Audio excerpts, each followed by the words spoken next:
Welcome back. We are far from the days when just diet and exercise was recommended for weight loss. Now the American Academy of Pediatrics is also recommending surgery and drugs to help battle childhood obesity. Dr. Carla Lester is a pediatrician and weight coach. She's live with us. Thanks for joining us, Dr. Lester. Thank you. All right, so there's a lot of buzz around Ozempic right now, an injectable drug, because adults are seeing great weight loss success with that. But now there's a similar medication approved by the FDA for kids as young as 12. Tell us about Wegovy. Yes, Wegovy is actually higher dose Ozempic, so it's semaglutide. And there's some really promising studies out showing effectiveness in adolescents with decreased body weight and other health measures.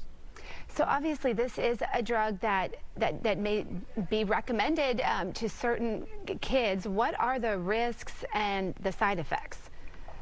Well, the side effects are oftentimes GI side effects, and obviously there's long-term side effects that maybe we don't even potentially know. And as far as risk go, it seems like these medications need to be taken long-term, so that's a risk. But one of the major problems is accessibility. So we know there are national shortages of this, and then so many kids who need it or potentially need it can't even get it.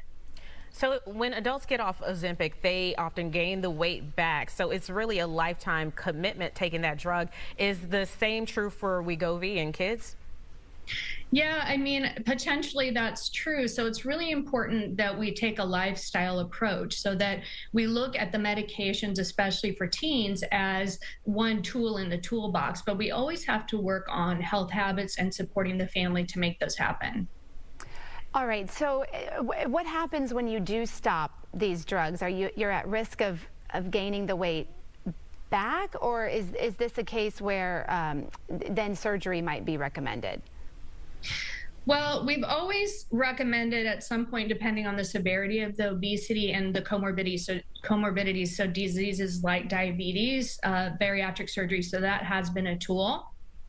So yes, there are other tools like bariatric surgery if the medication isn't working. But like I said, we have to really work and help support families to create a healthy lifestyle while they're taking the medications before, during, and after to prevent weight gain. If for some reason they can't take the medication long term, they don't have access to it, or they have side effects from the medication that makes them stop.